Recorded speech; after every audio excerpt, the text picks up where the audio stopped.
Auntie, please tell us a story. Okay, children. Once upon a time in a certain estate. Pack your bags and get out. I want you gone by morning. You can't do this. It's done.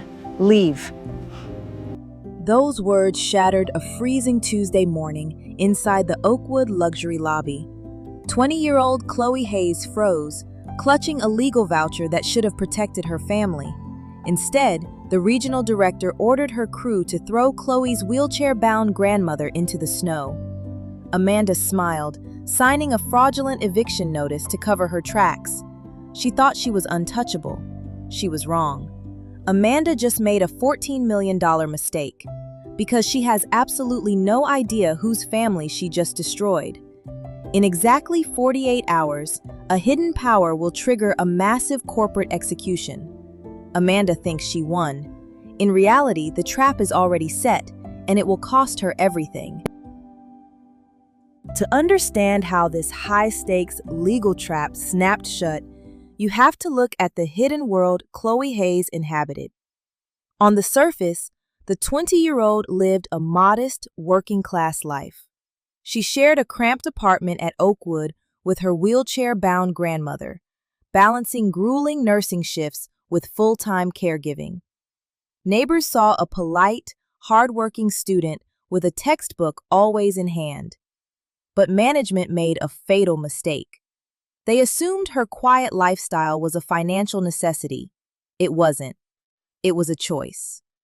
Her father, Robert Hayes, was a low-profile master of forensic accounting and a chief board member of the State Housing Finance Authority. He controlled institutional portfolios worth hundreds of millions. Robert raised Chloe with a strict philosophy. True power never flashes its credentials. True power operates through total comprehension of the law and meticulous preparation. On that freezing Tuesday morning, Chloe's preparation was legally flawless. She stood in the lobby, holding a certified rent check and a state-issued emergency heating voucher. Her paperwork was bulletproof. But as she approached the manager's office, she had no idea she was walking into a predatory corporate trap. Regional Director Amanda Crane was actively purging rent-controlled tenants to clear the building for a luxury redevelopment project. Looking out her window, Amanda saw Chloe's simple clothing and quiet demeanor. She mistook respectful silence for defenseless vulnerability, confident a broke college student couldn't fight back. Amanda believed her corporate shield gave her total immunity. She was dead wrong. By targeting Chloe, she just handed Robert Hayes the exact legal fuse he needed to detonate her entire operation. Have you ever had to deal with an arrogant landlord or a corrupt system that tried to bully you into submission? If you believe that true accountability is rare but absolutely necessary, hit that subscribe button right now and turn on notifications. We expose the white-collar crimes and corporate cover-ups that mainstream media is too afraid to touch. Drop a comment below with your thoughts on corrupt landlords, and let's unseal the first piece of evidence. Amanda Crane ran Oakwood Residential with cold, calculated cruelty. To her, tenants were just liabilities to be manipulated or removed. She was driven by an insatiable desire to climb the corporate ladder, taking immense pride in her reputation as an aggressive enforcer who boosted profit margins. Under her watch, emergency evictions spiked by over 200%, systematically targeting vulnerable families who couldn't afford legal help. Amanda believed compassion was a corporate weakness. She trained her hand-picked security teams to ignore state guidelines and use psychological intimidation to force immediate compliance. She believed her corporate lawyers made her untouchable. When her eyes locked onto Chloe Hayes standing at the reception desk, Amanda's expression hardened. She saw Chloe's simple clothing and calm demeanor and instantly made a fatal assumption. She saw an easy opportunity to hit her quarterly eviction quota and clear another unit for luxury redevelopment. Amanda adjusted her designer watch, signaled her two largest private security guards, and stepped out of her glass office. She truly believed she was about to crush a defenseless college student. In reality, her unchecked ego was driving her straight into a criminal trap. She had no idea the student she was about to attack was protected by the one man who controlled her company's entire state funding.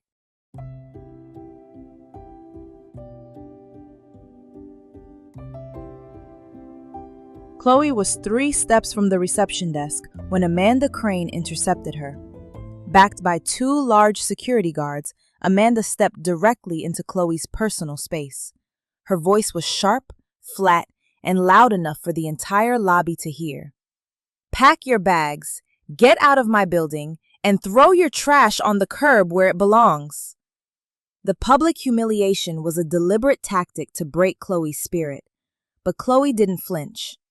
Following her father's training, she kept direct eye contact, speaking calmly. "I am here to hand over a certified rent check and a state-issued emergency heating voucher. My paperwork is legally complete." Amanda sneered, snatched the legal documents, and ripped them in half. "We don't accept government handouts from your type anymore. Your lease is terminated, and you have 60 seconds to vacate before my men handle this permanently." In that exact moment, Amanda violated severe housing statutes. Executing a self-help eviction without a judge's order is strictly illegal. Worse, under State Statute 42A, rejecting a heating voucher during a freeze is a criminal offense known as a winter moratorium violation. When Chloe calmly stated the law, Amanda snapped.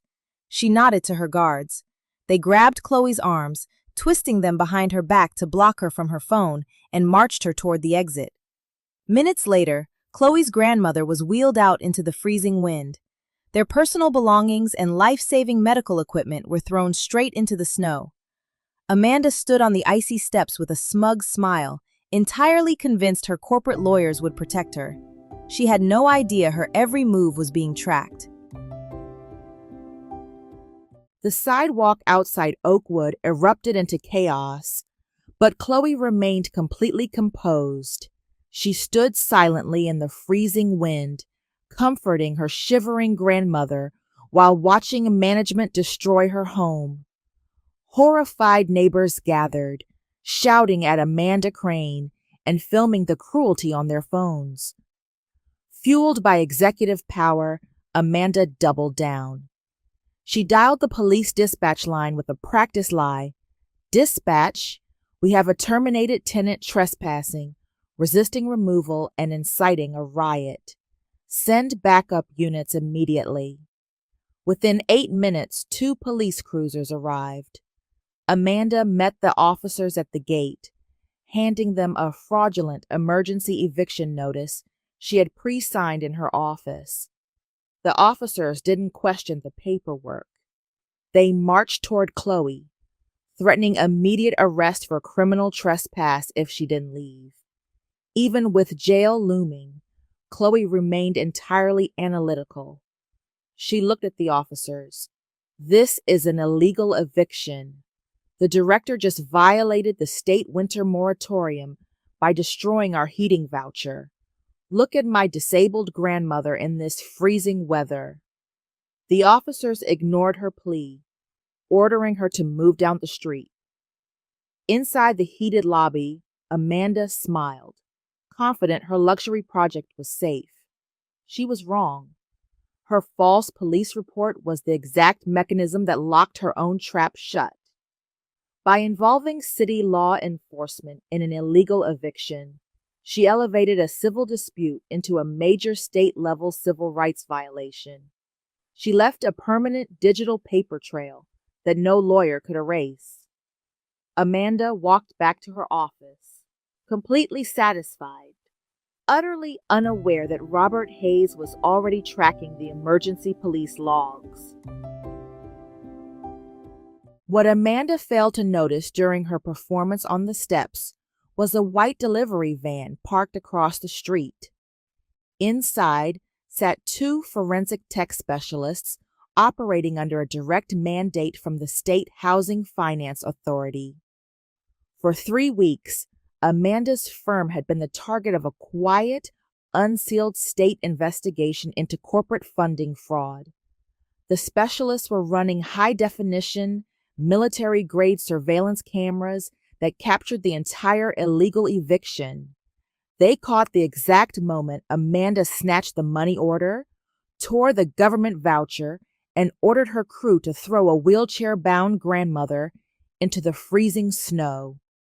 Every word, action, and falsified document was recorded with forensic clarity.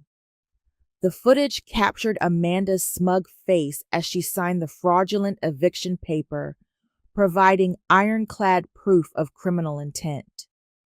While Amanda believed she was invisible behind her corporate titles, her unlawful operation was being fed into a secured state data network in real time.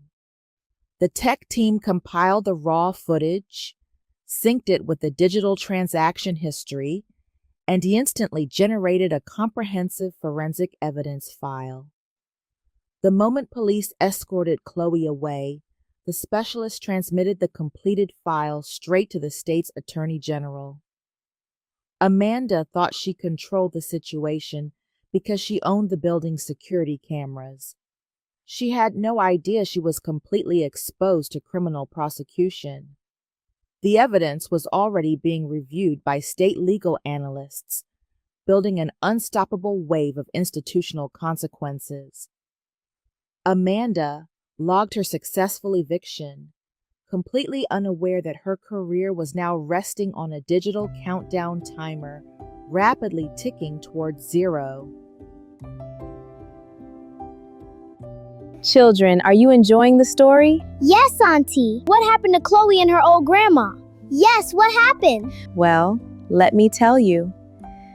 3 hours later, the boardroom inside Oakwood's corporate headquarters fell dead silent. Amanda Crane walked in expecting a promotion. Instead, she found Robert Hayes sitting at the head of the polished mahogany table. He sat with total commanding composure, flanked by the state's attorney general and the chief counsel for the housing authority. The moment Amanda saw the severe expressions on the board members' faces, her smug confidence evaporated. Robert leaned forward, tapped a tablet, and played the high-definition recording of Amanda ordering her guards to throw Chloe's grandmother into the snow. Amanda's breath caught as her own voice echoed through the room. Robert looked directly into her eyes. "My name is Robert Hayes. I'm the chief board member of the State Housing Finance Authority, and the student you assaulted this morning is my daughter. You assumed a broke nursing student couldn't fight back. You failed to realize your firm operates entirely on state-subsidized bonds.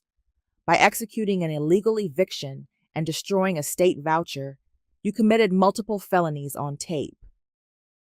Amanda panicked, looking toward the CEO. "Sir, this was standard procedure. Our corporate lawyers can handle this." The Attorney General stepped forward, sliding a thick stack of certified documents across the table. "Your lawyers are currently reviewing a criminal indictment. Because Mr. Hayes unsealed the forensic audit, the state is freezing all of your firm's bank accounts.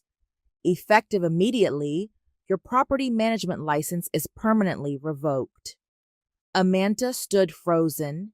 In seconds, her arrogance had walked her directly into a trap designed by the ultimate authority in housing law. By 8 a.m. the next morning, the trap closed with crushing institutional weight. Oakwood Residential didn't just lose a manager, their entire corporate network was hit with a devastating foreclosure. The complex funded its operations through municipal housing bonds, which contained strict clauses requiring lawful tenant treatment. By executing an illegal eviction during a freeze, the firm triggered a structural default. As the chief board member of the State Housing Finance Authority, Robert Hayes activated a cross-default clause across their entire multi-million-dollar debt portfolio. He was no longer just a protective father. He was their financial executioner. At 10 a.m., a convoy of state vehicles and law enforcement pulled up to the complex. Robert Hayes walked through the lobby doors, flanked by senior investigators and a court-appointed receiver. Amanda Crane was packing her desk when she saw the group approaching. The color drained from her face as she noticed Chloe walking calmly beside her father. The lead investigator stepped forward. "Miss Crane, we are here to serve an immediate asset seizure and bond foreclosure notice. Due to documented criminal fraud and civil rights violations on these premises, your company's right to operate this property is revoked." Amanda panicked, her voice cracking. You can't do this. This is a private corporate asset. I will call the executive board. Your executive board has already surrendered. Effective immediately, the state has seized this asset. You have exactly 60 minutes to clear out before you are arrested for trespassing.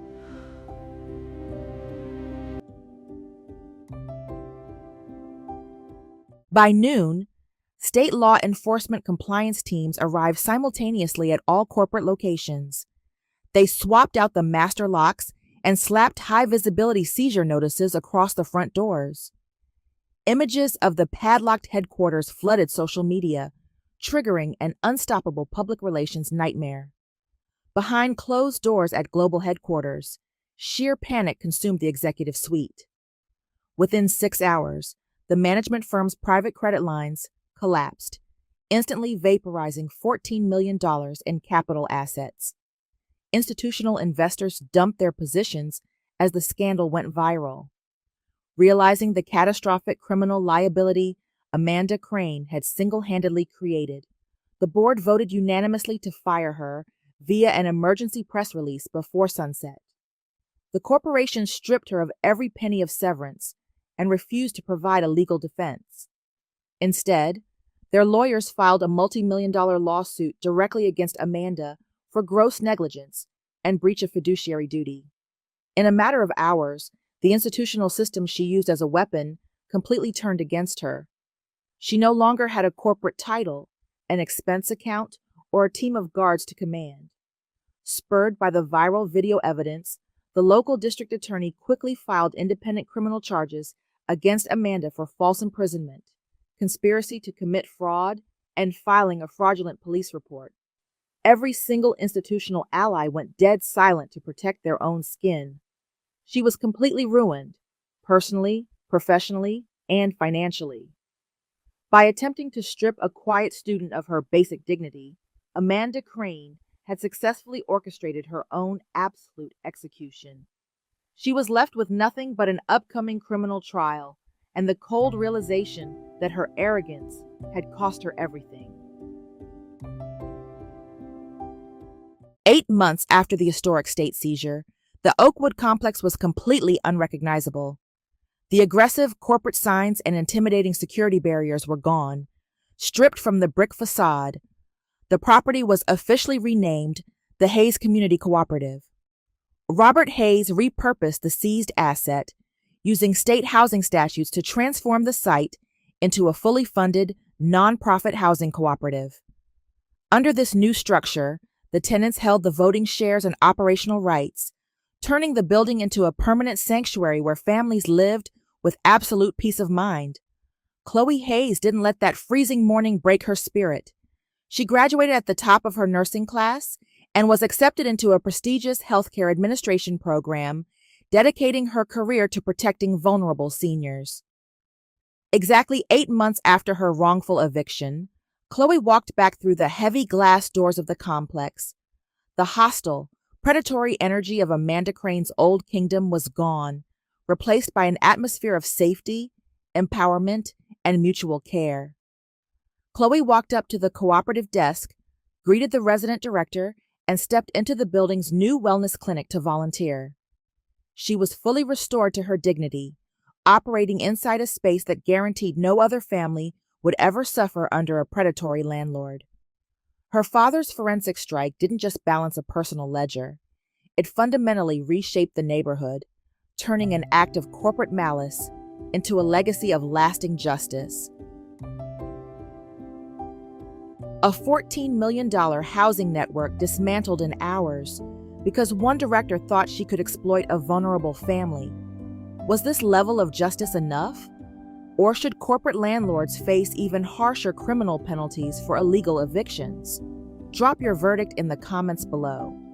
If Chloe's story and this calculated act of forensic justice moved you, smash that like button and subscribe to Accountability TV because our next case hits just as hard, and you won't want to miss how the next ledger is balanced.